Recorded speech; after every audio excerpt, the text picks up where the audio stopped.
Amanda was standing in the darkness, beating her fists against the refrigerator door. The commotion had wrenched me out of a deep and dreamless sleep.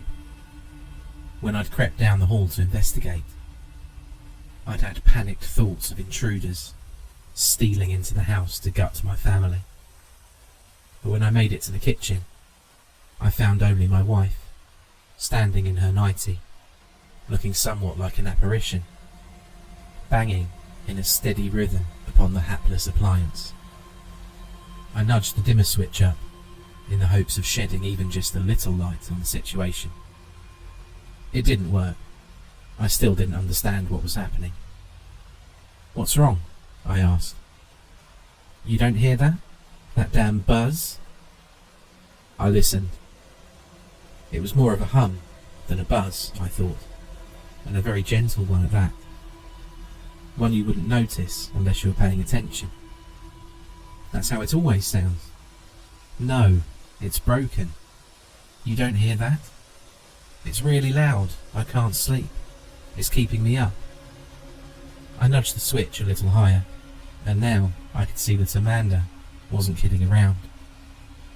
She looked positively haggard, and, in the light, even more like a ghost than she had in the dark. "It sounds normal," I said again. That's what I was really afraid of. Amanda closed her eyes and spread a hand out across her face, gripping her temples with her thumb and middle finger. "It's in my head." "You hear a buzzing sound in your head?" I bit my lip. "Do you think?" Yes. I picked something up on my trip. God knows what it could be. I took all of my vaccines. Those don't work sometimes. So it would seem. I was groggy and wanting to get back to bed. "Well, we'll figure it out in the morning. We'll get you right to the doc, first thing. For now, try to get some sleep." "I can't." "Take an Ambien." "I've already had 3. It sounds like a damn beehive in there. It won't shut up." I looked at the clock. Working 4 hours. "You've tried Tylenol?" "I've been awake all night. I've tried Tylenol, yes. I've tried reading the damn Bible too, before you ask. I've tried everything. It won't stop." "Should we go to the ER? Wake up the kids and go to the ER? Or call an ambulance?" Amanda shook her head. "Just go back to bed, Walt. I'll be okay. Just go back to bed, and on your way out, kill that damn light." I did just that. A few hours later, with the sun creeping into the sky, I shut up the alarm clock and looked over to see that Amanda hadn't made it back to bed. I found her, soon enough, sitting on the kitchen floor. She had pulled the refrigerator away from the wall and unplugged it. She looked wild and unhealthy. Less the ghost now, and more the decomposing corpse. "Honey?" "It won't stop. It will never stop. I made you coffee." "The buzzing still?" I asked, pulling a mug out of the cabinet and pouring myself a cup. "Like a swarm of bees," she said. "No, like a swarm of angry wasps." "Never went to sleep, huh?" "Never did." "All right. I'm calling off work today, and I'm taking you to Dr. Henderson." I looked down at her.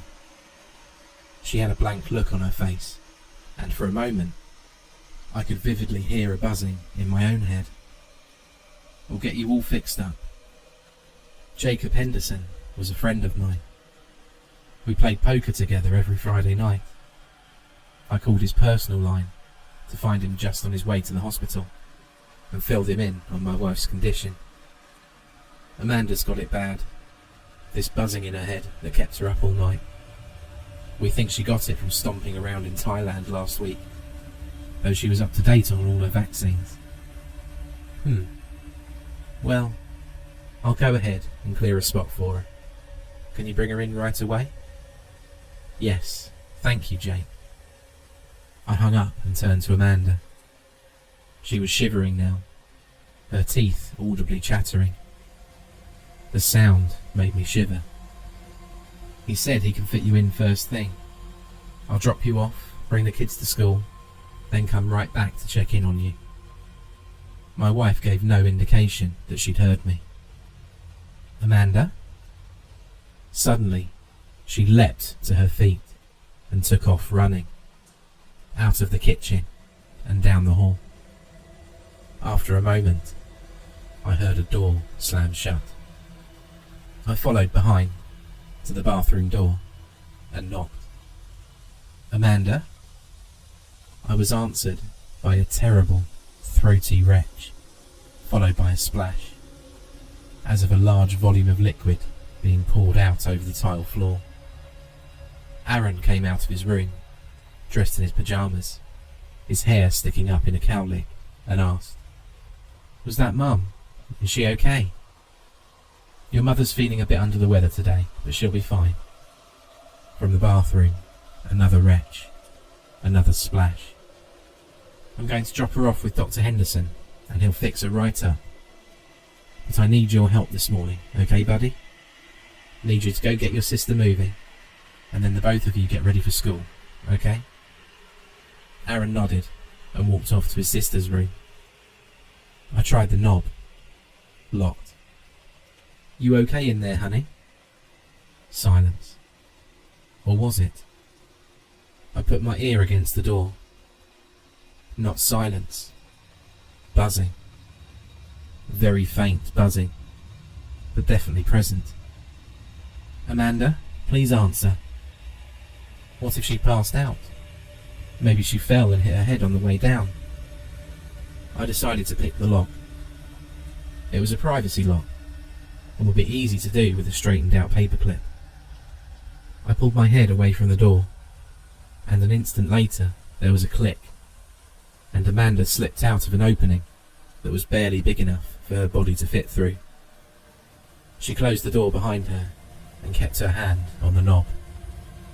"I'm fine, honey," she said. "Totally, 100% better. The buzzing's gone and I feel fine. Just got a little sick. I'm thinking it was something I ate." She really did look better. Tired still, but no longer on the verge of death. "Well, let's have Dr. Henderson look you over anyway. It's all arranged." "No," she snapped. An ugly rage flashed across her face and then was gone, leaving a gentle smile in its wake. "I told you, I'm feeling quite well now." I didn't want to press the matter too insistently. Taking her to the hospital would mean missing work. And when I missed work, the work didn't magically disappear, but rather piled up on my desk. I was just getting over one ulcer and wanted to avoid another if possible. "You're sure?" Amanda nodded. "If you're sure." "I am. But could you still take the kids in today? I'm going to clean up in the bathroom, then hit the hay. I'm beat." "Of course." I nodded at the door. "Let me do my business in there, and I'll be out of your hair." No, you can't go in there. It's embarrassing." "Nothing I haven't seen before. Come on now, I'll be late." "Use the kids' bathroom. This one's a war zone. I can't let you in there." I shrugged and was getting ready to turn around when I heard that buzzing sound again. A little louder now, coming from the other side of the door. What's that sound? That buzz? Amanda was silent for a beat, then let out a mechanical laugh. It didn't sound like her at all. "Now you're the one hearing a buzz? Maybe you should consult with Dr. Henderson yourself after you drop off the kids. You probably have a case of what I had. It's not fun at all, I promise you that." Something's off about her, I thought. Then, sure there is. She's just been up all night and puked her guts out. Relax. No, it didn't look fun. I headed off to the kids' bathroom. As soon as I was a few steps down the hall, I heard Amanda open the door again. I stopped and turned to see her disappear back inside. With the door open, the buzzing grew temporarily louder. There's something in there.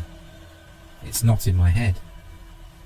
But then I realised Amanda had spent all night in front of the refrigerator, convinced that the noise was coming from there, even after I had borne witness to the contrary. Maybe I do have a bit of food poisoning.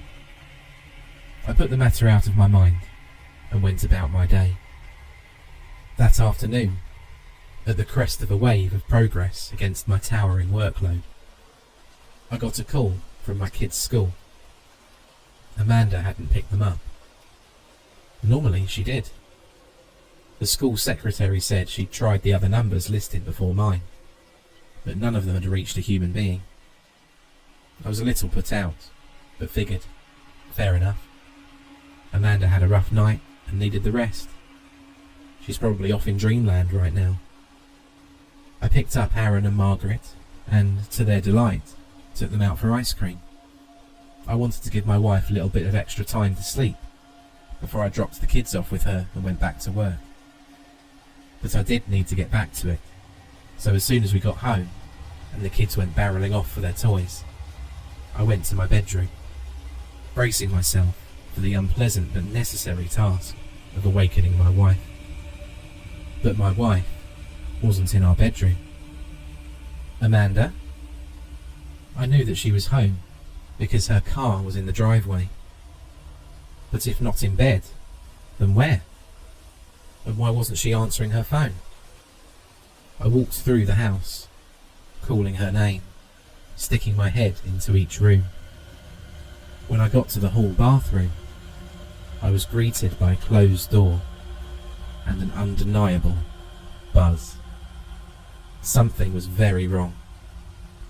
A part of me wanted to pretend that it wasn't, and to just keep walking down the hall, out the door and into my car. Back to the office to make some more progress, make some more money. But no. That was my wife in there. I loved her. We'd made vows and had children together, who were now playing in the front room, oblivious to any kind of danger. I couldn't abandon them either, though some dark and primal urge, stirred by the buzzing sound, was telling me to run for my life, no matter the cost. Amanda had been right. It really did sound like a swarm of angry wasps. It was menacing in a way that was both organic and mechanical, which I suppose was true enough of wasps. Single-minded drones, like programmed robots, but alive too. And looking, finally, for nothing more than an excuse to plunge their poisonous stingers into your flesh. I knocked on the door. Amanda? I knew that she wouldn't answer, but I hoped that she would. I hoped that she was in there, perfectly fine, having just woken up from her nap, and that the buzz was from her use of some kind of electrical device. Let it be anything other than the unspeakably awful thing that I knew it absolutely would be, even as I didn't know the specifics of what that nightmare would manifest itself as. I took a breath and tried the knob that I knew wouldn't turn. It didn't. The buzzing seemed to intensify, becoming agitated by my attempts at intrusion. There was no more procrastinating. I made my way through the living room, where Aaron and Margaret were engaging in a mock battle between superheroes. "Super freeze!" cried my daughter. "It didn't work," said my son. "I drank some antifreeze before I got here." In the study, I rummaged through my desk drawers until I found a paperclip. I straightened it out with unsteady hands and wielded it, past my playing children, back to the bathroom door. Just get it over with, I thought, sticking the wire into the small hole in the knob. I wiggled it around a bit until I heard the click of the lock coming undone. I was almost grateful for the sound of my pulse thudding in my head as I pushed the door open. It temporarily drowned out the droning buzz coming from within. And there, inside the bathroom, was my wife, Amanda. She was stark naked and crouched above what looked like a writhing ball of insect larvae and human excrement. Some of the larger larvae were emerging from this central mass and crawling all over Amanda, finding a suitable piece of flesh and attaching themselves there to suck out the final bit of sustenance needed to become adults. Above her head, hanging from the ceiling, was a nascent nest, swarmed by what did indeed look like wasps, striped black and yellow, buzzy and nasty. Amanda was twitching all over, but otherwise unmoving. Her eyes were blank, and her face was slack. She was, I realised, gone, overtaken, body and mind, by these parasitic wasps. One of them had found her, probably while she was in Thailand, and had laid its eggs inside of her. Did it do this through a sting, or by crawling into her mouth while she slept? No matter the method, the insect had succeeded, and the eggs thrived in my wife's body, protected from the outside world. She gave them a free ride to America, back to our house, and then, when they were ready to hatch, she had vomited them up on the bathroom floor. There, in various stages of development, they had fed all day, either on her excrement or her blood.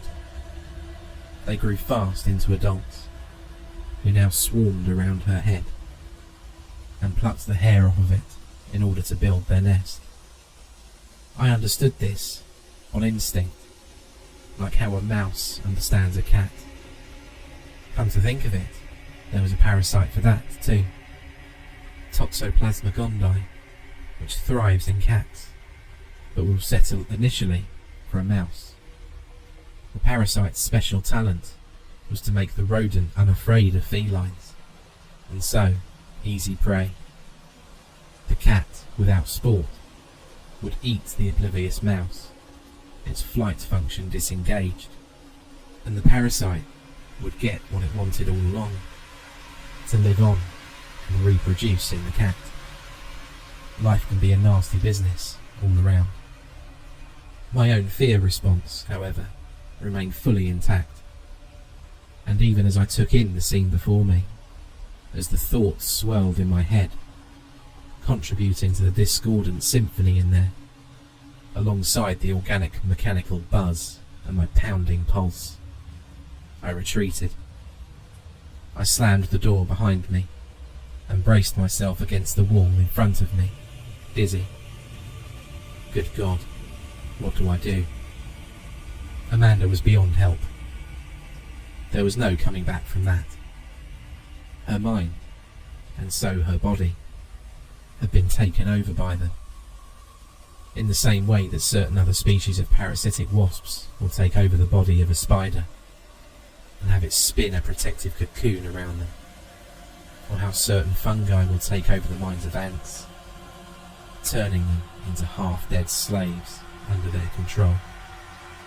Nobody knew quite how it worked, only that it did, and was terrifying. Those things were in there, all too rapidly growing into adults, building their nest. Amanda's body would serve them for a while, but once that resource was depleted, they'd want to be seeking other hosts, seeping through every crack, looking for fresh meat. Maybe that would happen sooner rather than later. Maybe they were already searching for the exit. I turned slowly and looked at the crack under the door. In horror, I took off everything on my person and spread it out on the floor, attempting to blockade the gaping gateway between the horrible world of the bathroom and this world. In even more horror, I looked down at my naked arm to see one of them on there, crawling. I slapped at it madly until it was mush.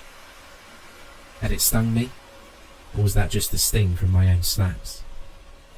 Get the kids. Get out of there. Then call the police or call an exterminator or burn the house down. Just get out of there. I ran into the living room and grabbed my kids roughly by their arms, dragging them along behind me. Did it sting me? Did it inject me with its nightmare eggs? Are there more on me? Did it sting me? Is it too late? Are they right behind us, giving chase? Did it sting me? As my mind screamed, my children screamed. That hurts, Dad. What are you doing? Why are you doing this? I didn't stop to explain. I kept running, praying that the buzz that filled my head was only the sound of my nerves sizzling out. I'm told that when the police arrived at the scene, my wife was already dead.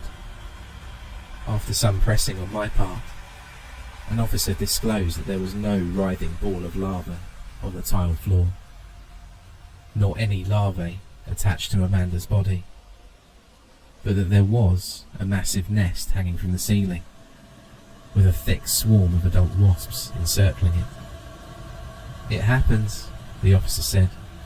They'll build a nest wherever they can. He shuddered. Nasty things. Do you really think we wouldn't notice a colony of wasps building a giant nest in our bathroom? How long does that normally take? Weeks? And we didn't notice?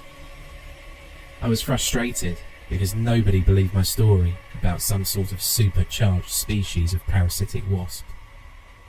Wasps might take over the body of a ladybug, I was told, but no species exists that can take over the body of a person. And yet no other really plausible explanation for what happened was proffered. I certainly would have noticed it, the officer admitted. But then again, I'm trained to observe my environment at all times.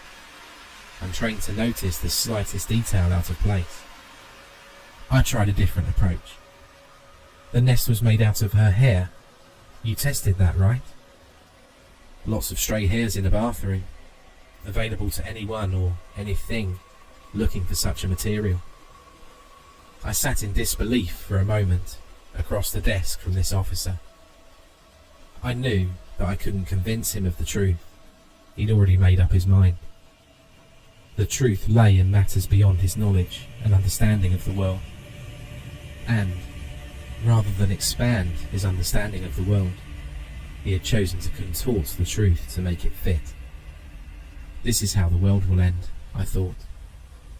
After days and nights of mourning and erratic sleep, characterized by terrifying nightmares, I had little emotion to lend a thought. There was only a flicker of rage. Let me review. According to what you're telling me, a massive colony of wasps was picking up my wife's stray hairs for weeks on end and building a huge nest in our bathroom, completely without our notice. And then, one day, Amanda undresses to get in the shower, and lo, she finally notices the enormous nest. The sudden sight frightens her so much that she drops dead of a heart attack. The marks all over her body, an unexplained but unrelated rash of some sort. Case closed, is that right?